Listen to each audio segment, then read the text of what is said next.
जी, सबसे पहले आपसे हरियाणा के आंकड़े क्या बताते हैं? अब आपको लग रहा है कि स्टेबल रहेगा क्योंकि 1 घंटे गुजर चुके हैं काउंटिंग के? नहीं, स्टेबल इस मायने में रहेगा कि कांग्रेस एक बड़ी जीत हासिल कर रही है। अब वो स्टेबिलिटी का मतलब क्या कि 63 पे कांग्रेस रुकेगी या 59 पे रुकेगी या 67 पे जाएगी, ये ऊपर नीचे होता रहेगा आंकड़ा, क्योंकि अभी भी 1 घंटे के काउंटिंग हुई है और कम से कम अभी 4-5 घंटे और लगेंगे काउंटिंग पूरी होने में। उसकी भी स्थिति साफ दिखाई पड़ रही है। स्टेबल, एकदम आंकड़ा स्टेबल रहेगा ऐसा तो कम से कम मैं दावा नहीं कर रहा, लेकिन हाँ, ट्रेंड बिल्कुल क्लियर दिखाई पड़ता है। संजय जी, आपका भी तो प्रेडिक्शन ऐसा ही था ना, 60+ का हरियाणा में कांग्रेस के लिए? नहीं, मैं कह रहा था कि हरियाणा में 58, 60, 62 भी जा सकती है, लगभग इसी तरह का प्रेडिक्शन। मुझे लगता है कि 5-6% का फासला वोट प्रतिशत में होगा हरियाणा में कांग्रेस और बीजेपी के बीच में। विनोद जी, वही मैं भी संजय जी के साथ जाऊंगा। ट्रेंड तो लगभग सेट हो गया, नंबर पर भी क्या कहें, क्योंकि गैप दिखे ना, हरियाणा में गैप काफी है, 21 और 64 का गैप है।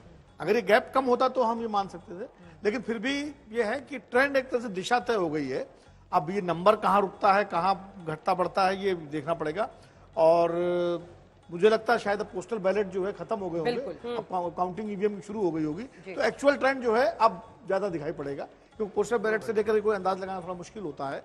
फिर भी इंतजार तो करना ही पड़ेगा। इंतजार तो करना होगा। और बड़ी खबर, बिल्कुल सही कहा आपने, इंतजार करना होगा। लेकिन बड़ी खबर आपको दे दें, 90 में से 79 के अब तक आंकड़े सामने आए हैं जम्मू कश्मीर के। नेशनल कॉन्फ्रेंस बहुमत से रुझानों में आंकड़े में सिर्फ 1 सीट पीछे दिखाई दे रही है। कांग्रेस पार्टी के साथ पीडीपी 4 पर, भारतीय जनता पार्टी 27 पर, अन्य 3 पर। बड़ी खबर इस वक्त ये है, नेशनल कॉन्फ्रेंस और कांग्रेस, क्योंकि जैसे जैसे आंकड़े और बढ़ेंगे ऐसा लगता नहीं है कि उनके लिए काफी मुश्किल रहने वाली है। और बड़ी जानकारी, बहुमत के करीब नेशनल कॉन्फ्रेंस और कांग्रेस इस वक्त पहुंचते हुए दिखाई दे रही है।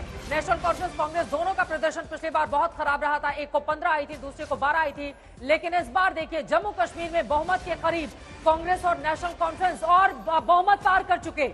46 सीटें चाहिए, 47 सीटों पर रुझानों में इस वक्त ये दोनों ही पार्टियां आपको दिखाई दे रही हैं। 47 सीटों पर नेशनल कॉन्फ्रेंस और कांग्रेस पार्टी का ये गठबंधन, जिसके लिए राहुल गांधी ने भी अपनी पूरी ताकत झोंक कर रखी हुई थी। दूसरी तरफ नेशनल कॉन्फ्रेंस से उमर अब्दुल्ला दो जगहों से चुनावी मैदान में, हालांकि फारूक अब्दुल्ला चुनाव में नहीं उतरे, लेकिन बहुमत आ चुका है यहां पर जम्मू कश्मीर में। तो दोनों ही जगहों से कांग्रेस पार्टी के लिए, इंडिया गठबंधन के लिए माइनस पीडीपी अगर हम कर दें, तो यहां पर एक अच्छी खबर, बेहतरीन खबर। उधर से भी मुझे लग रहा है कि कश्मीर पर एक टिप्पणी। आशुतोष जी, बहुमत नेशनल कॉन्फ्रेंस कांग्रेस के रुझानों। देखिए, जम्मू कश्मीर में तो साफ है कि बहुमत हमारे ख्याल से नेशनल कॉन्फ्रेंस को, कांग्रेस को मिलेगा, और अगर कभी कोई दिक्कत पड़ेगी तो पीडीपी उनके साथ आ जाएगी। हालांकि मुझे ऐसा लगता नहीं कि वहां ऐसी कोई स्थिति होगी। हरियाणा में ट्रेंड बिल्कुल साफ है, 2/3 बहुमत कांग्रेस के साथ है, और 63 का आंकड़ा ये आगे जाता हुआ मुझे दिखाई पड़ रहा, पीछे तो आता हुआ मुझे नहीं दिखाई पड़, क्योंकि अगर अभी बैलेट बॉक्स लगभग पूरे हो चुके होंगे, अगर बैलेट बॉक्स अगर बीजेपी काफी पीछे चल रही है तो एक्चुअल पोलिंग में भी हमारे ख्याल से वो नंबर बढ़ेगा। संगीत रागी जी, आपको क्या लग रहा है? देखिए, दोनों ही जगह पर देखिए, ऐसा लग रहा है कि जो बीजेपी है दोनों ही जगह पर पछड़ती हुए, और ये अनुच्छेद 370 हटने के बाद जम्मू कश्मीर के मैंने पहले भी कहा था कि यदि जम्मू रीजन में यदि भारतीय जनता पार्टी बहुत अच्छा नहीं करती है तो ये शुभ संकेत नहीं है।